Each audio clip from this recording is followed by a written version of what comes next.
back to number 15, Sam Bennett. So for me, I think this is very interesting because the Florida Panthers coming off a Stanley Cup, you would think they are not selling a guy off. Like, there's no chance, right?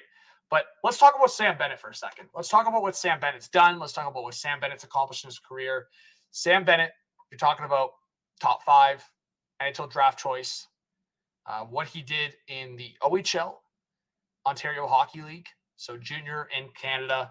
This is a guy that had very high hopes for a big NHL career. Well, he goes to the Calgary Flames and it just doesn't work out. He's stuck on the 4th line. He's seen as maybe a cap dump. Well, it was never seen that way because the Calgary Flames knew what this guy could become. He just wasn't becoming that in Calgary. Well, they got a 2nd-round pick and a prospect, which is respectable for what Sam Bennett was doing at the time. Well, Sam Bennett says he's turned into a completely, I would say, dynamic player, but at the same time, playoff performer and playoff-type player. And when I say that in terms of the dynamic word is he can play defensive matchups. He can play on the face-off. He can play physical. He can play as a rat. He can play as a goal scorer. He can play as a scorer in big moments. He just has so many different directions to him, and it all comes together at playoff time. So in terms of season high, like we haven't seen this guy get into the 60, 70 point range ever. We haven't seen this guy get to like the 40 or 50 goal range. We just haven't seen that from him. So can he make $7 or $8 million in the open market? I don't know. And frankly, I don't think he should. But at the same time, that's more because of 2 reasons. One, what's the longevity you're getting from this player in terms of 4 or 5 years from now? And also, what kind of team are you? So I'll reference this in where Sam Bennett could fit. A team like the Toronto Maple Leafs, they're already built to be a regular season team that gets to the playoffs year in and year out in this Auston Matthews era. That's fine, right? So your problem is being successful in the playoffs. So if I'm the Toronto Maple Leafs in division with the Florida Panthers, yeah, it's probably going to be tough to trade for a Sam Bennett in season. I don't think the Florida Panthers are doing that. But at the same time, the Leafs would be the team to do that, and it makes sense. On the other hand, you probably are not the Buffalo Sabres in trading for Sam Bennett or the Montreal Canadiens in trading for Sam Bennett. Again, these are all Atlantic Division teams. It's not happening with the Florida Panthers, but these are examples. To have a guy that gets you to the show is a Mitch Marner. A guy that gets you from the show to a Stanley Cup ring, that's Sam Bennett. If that makes sense. So my argument for me is, could Sam Bennett get $7 million? I think he could, but he probably shouldn't, because if you're a playoff contender or a Stanley Cup contender, you probably can't afford him at $7 or $8 million, i.e. why the conversation is happening right now.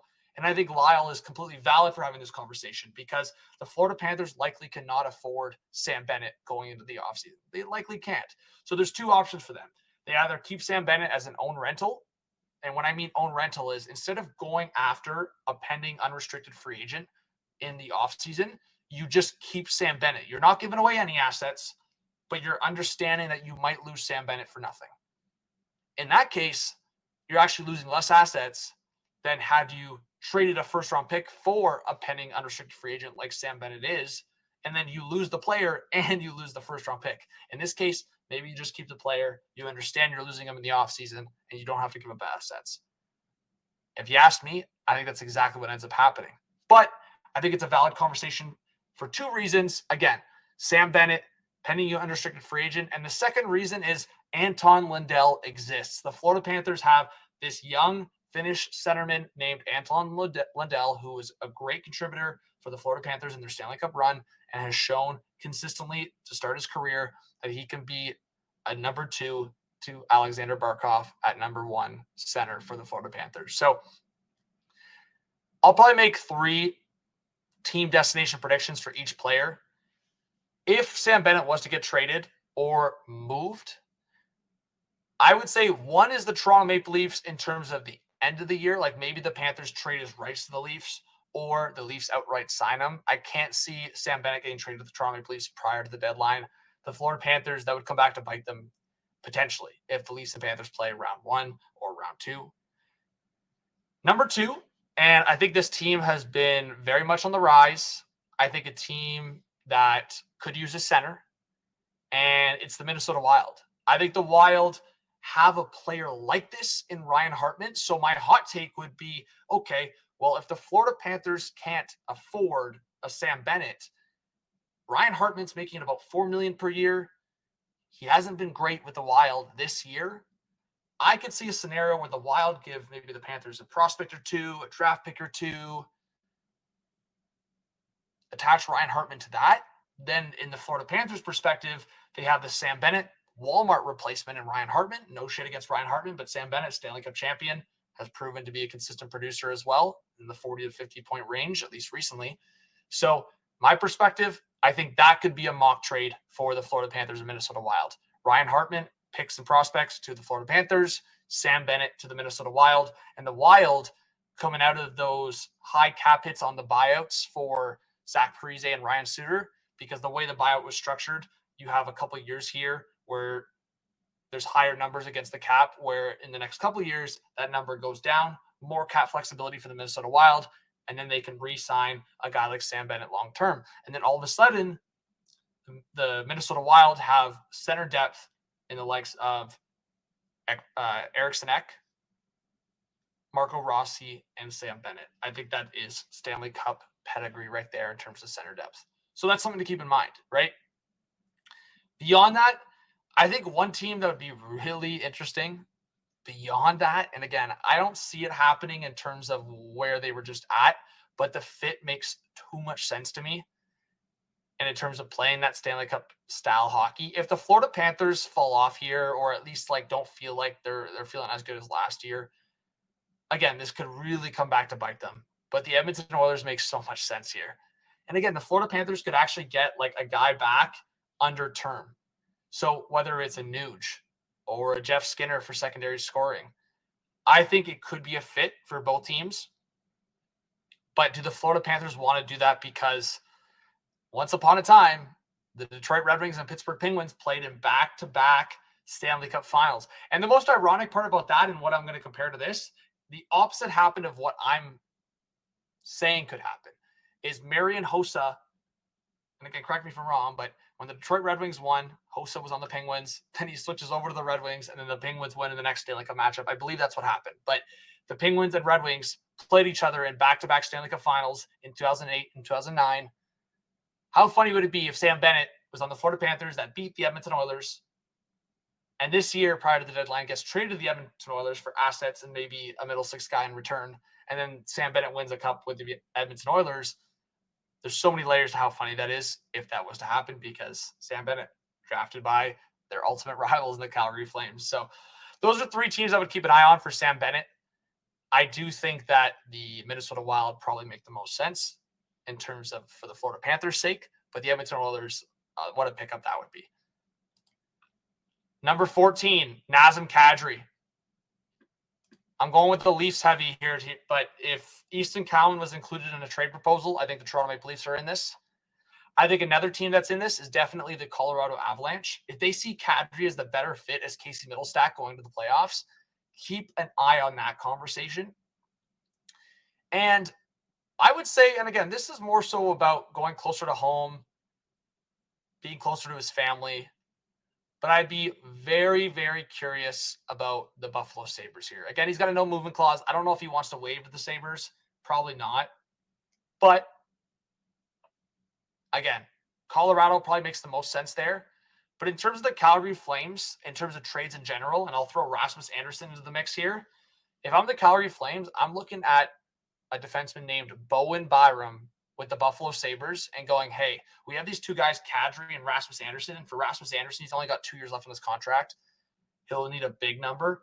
You might be able to, if you're in Calgary's position, attract Bowen Byram in two ways. One, hey, you will be our number one defenseman for a long time. Elliot Friedman put this out there, and there's been rumors to suggest that Bowen Byram wants to be a number one defenseman for a team. If there's one or two guys in front of him, he does not want to stay there long term.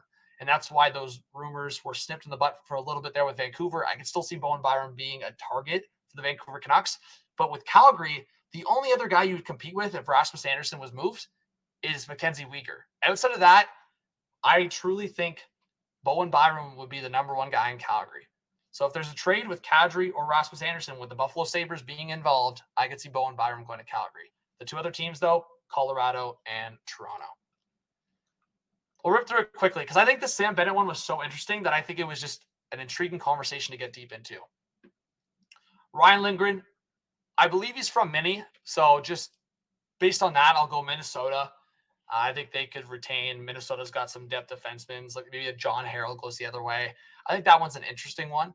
If I went beyond that, I would be curious about the Dallas Stars.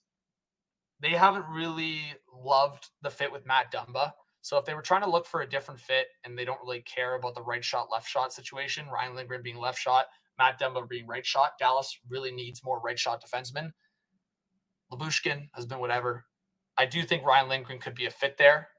So Dallas, Minnesota would be two teams to look at. If I had to throw a third team, it'd probably be the Detroit Red Wings. Again, more so fit and change of scenery. I think Ryan Lindgren's a guy that they really don't have much of. I mean, Ben Sherratt is there too, so maybe there's a swap considered for those two players. But I think Rangers fans are ready to move on from Ryan Lindgren. That's been a conversation for a little bit now. Trent Frederick, another great example of a team that's right in the playoff mix, but he likely won't re-sign. So similar to Sam Bennett, I think Frederick, for me, there's one team I'll keep bringing back into the mix, and that's the St. Louis Blues. He's from there. That's his hometown. And I really think, why else would you not want to re-sign in Boston? I think they're too far apart on numbers. I think if he wants to go closer to home, that makes a lot of sense. The other team that I would keep an eye on, because this is just like their type of player, is the Anaheim Ducks. So keep an eye on the Ducks. I think the Ducks, for me, and I'm looking at their lines right now, just pulling it up. They have so many of these type of guys that play with edge, play with that kind of style, whether it's McTavish, Alex Killorn, Cutter Gauthier. So for me, I think the Ducks make a lot of sense for a Trent Frederick. But again, if he's going closer to home, it is the St. Louis Blues. But Pat Verbeek with the Anaheim Ducks would love a Trent Frederick. I know that for sure. So I would keep them as a hot take option. And then another California team that could frankly pay him a lot would be the San Jose Sharks. So California teams maybe, but if he wants to go closer to home, St. Louis makes a lot of sense. Mike Matheson with the Montreal Canadiens. Honestly, I think the Habs should keep Mike Matheson. I think the guy they should trade, because I think they get at least a first-round pick for him, is David Savard. And I'm sure we'll see if David Savard's on this list. But I do think Mike Matheson would get a good return. But being a leader in the room, being a guy on that left side, I think it fits. They have more, I would say, they have more prospects on defense than they have in a while. So in that aspect, maybe it makes sense to trade Mike Matheson because they have Lane Hudson and Kaden Gooley on the left side. But again, keep in mind, you have to have veterans. I think Mike Matheson loves it in Montreal. Leader in the room. Someone to keep in mind. But I could see them trading him because of the reasons that I just said, and because Lane Hudson and Kaden Gooley need the opportunity. And I think Matheson takes away from that a little bit. Jacob Trouba, Anaheim Ducks. I mean, it's crazy, but it's possible. It's possible that Jacob Trouba gets traded again this season. It's been talked about. You know what? I think there's a couple different scenarios here. One where the Anaheim Ducks actually apply double or like retention, cut it in half. I was going to say double retention, thinking the Rangers retained, but they didn't. And that was as crazy as it was, as the Rangers got off the Trouba contract unscathed, but only financially. They were not unscathed